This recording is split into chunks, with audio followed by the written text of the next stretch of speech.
Disney's Cinderella wasn't just a sweet fairy tale, but a story hiding secrets of ancient queens, mysterious rituals, and dark history.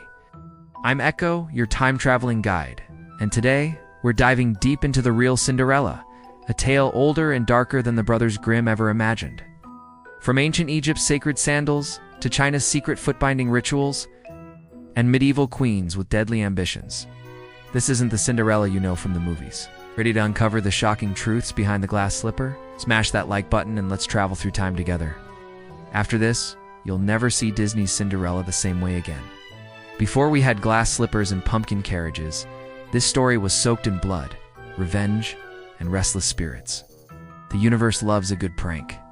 And the biggest one might be how we turned one of history's darkest tales into a bedtime story for kids. Alright, time travelers. Let's start with what you think you know. Disney's 1950 masterpiece gave us the version most people remember, the sweet, innocent girl with her fairy godmother, magical transformation, and that iconic glass slipper. But here's where things get interesting. Disney actually based their version on Charles Perrault's 1697 French tale. Not the original sources. Perrault's version was actually considered sanitized for French aristocracy. The real story was already being toned down by the 1600s. But let's hop in my time machine and go way, way back. I'm talking ancient Egypt, around the 1st century AD, where a Greek historian named Strabo recorded the earliest known version of our tale. This wasn't about some kitchen servant. This was about a real Greek slave named Rhodopis.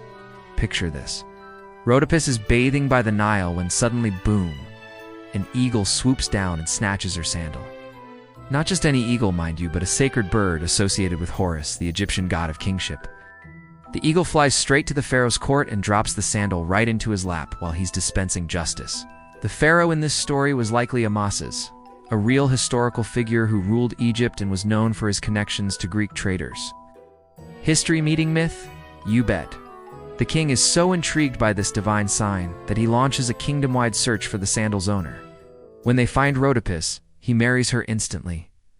Sound familiar? But here's the kicker. Some historians believe Rhodopis was actually a real person, a Greek courtesan who gained wealth and influence in Egypt. Real or fake? Comment history or myth below. Now let's jet over to ancient China, where things get even more fascinating.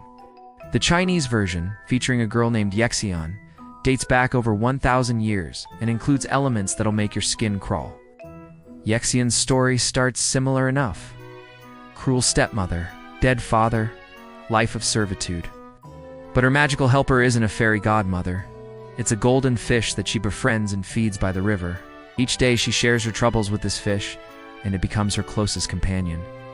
The fish was actually the spirit of Ye Xian's dead mother, sent to protect her daughter from beyond the grave. But here's where it gets dark, folks. The jealous stepmother follows Ye Xian to the river, captures the fish, kills it, and get this, eats it. When Ye Xian discovers her friend is gone, she's devastated. That night, a spirit appears in her dream and tells her to gather the fish's bones and bury them under the four corners of her bed. I once met a wise woman in the Song dynasty who told me this tale while we watched the moon rise over the Yellow River. She said the fish bones held the power of ancestral spirits. And trust me, those spirits don't mess around. The bones grant Ye Xian's wishes. It's providing her with a stunning sea green gown and tiny golden slippers to attend the New Year festival. But when she's recognized and flees, she loses one slipper. The king of the two Han Islands finds it and declares he'll marry whoever it fits. Here's where things get really twisted. The story specifically mentions that Ye Xian's feet were incredibly small, which connects to the Chinese practice of foot binding. Girls as young as 4 had their feet brutally bound to achieve the golden lotus ideal of about 4 inches long. We're talking about breaking bones, cutting off circulation, and enduring lifelong pain. All for marriage prospects. The timing of this story coincides exactly with when foot binding began in China, suggesting the tale might have been used to promote this horrific practice. Tag a friend who loves dark historical twists. Now, let's talk about the version that probably gave you nightmares if you read the original, The Brothers Grimm. Collection from 1812. These German scholars were collecting oral folktales, and boy, did they capture some doozies. In their version, Cinderella's help comes from a hazel tree growing on her mother's grave, watered by her tears. The tree is inhabited by birds, likely her mother's spirit, who help her throughout her trials. But these aren't Disney's cute singing birds, oh no. When the stepsisters try to fit into the glass slipper, they get creative with some self-mutilation. The first sister cuts off her toes, the second chops off her heel, and they both stuff their mangled feet into the shoe. The prince is initially fooled until the helpful birds alert him to the blood seeping through. The birds don't just help Cinderella, they exact brutal revenge at her wedding. Pecking out both stepsisters' eyes as punishment for their cruelty, Grimm version reflects pre-Christian Germanic beliefs about ancestor worship and the power of the dead to protect their descendants. Trees were sacred, believed to house spirits, and the dead were thought to actively intervene in the world of the living. But here's where my time-traveling adventures get really wild. I discovered a story that might be the darkest inspiration of all. The tale of a 6th century Frankish queen named Fredegund. Fredegund started as a servant, became a king's mistress, and then systematically murdered her way to the throne. She convinced King Chilperic to divorce his first wife, then likely strangled his second wife, Galswitha, in her bed. The murder method. Eerily similar to what we see in Italian author Basil's early Cinderella variant from 1634. In Basil's version, the heroine actually murders her stepmother by slamming a chestlet on her neck, exactly how Fredegund tried to kill her own daughter. I once stood in the ruins of a Frankish castle, and let me tell you, the energy there was darker than a black hole. Fredegund's reign of terror lasted decades, involving assassinations, poisonings, and family betrayals that would make modern soap operas look tame. What's your take? Alien influence or ancient revenge? Comment below. Here's what really gets me. Across all these cultures and centuries, certain elements remain constant. The mother's protective spirit, the transformative power of suffering, the symbolic importance of feet and shoes, and the theme of hidden identity revealed through a perfect fit. Shoes in ancient cultures weren't just about fit. They were symbols of social status, fertility, and even soul protection in the afterlife. The story seems to tap into something universal about human nature: our desire for justice, transformation, and the triumph of good over evil.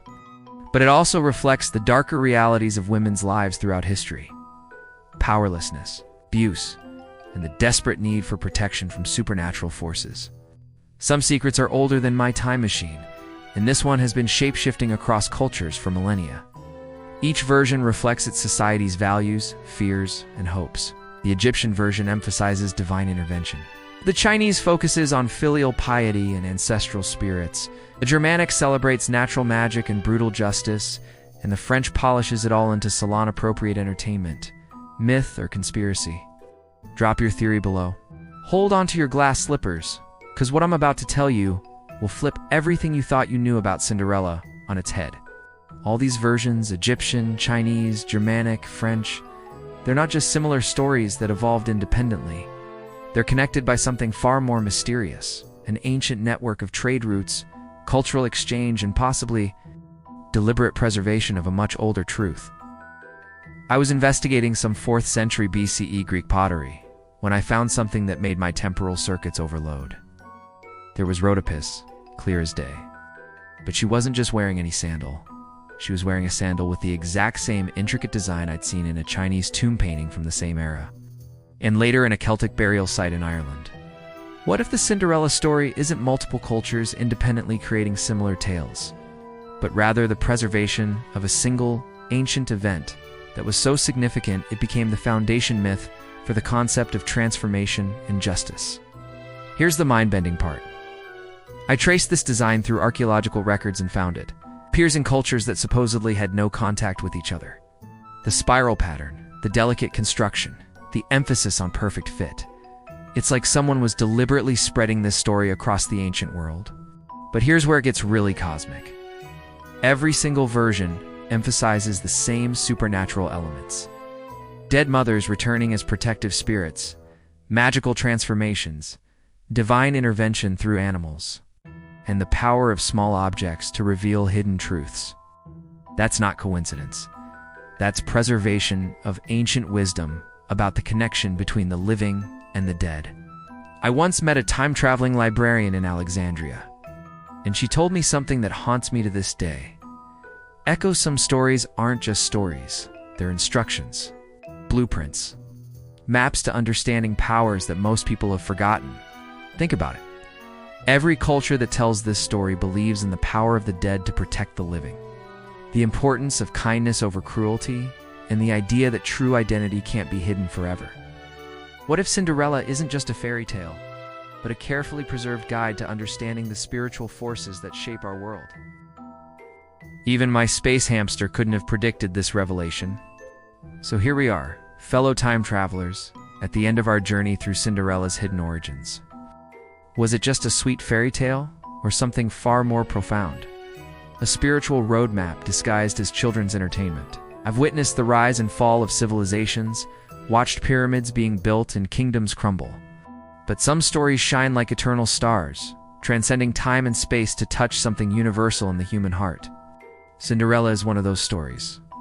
From ancient Egypt's divine eagles to China's protective fish spirits, from Germanic tree magic to French salon elegance. This tale has shape-shifted through millennia while keeping its core message intact. Kindness triumphs, the dead protect the living, and true identity will always be revealed.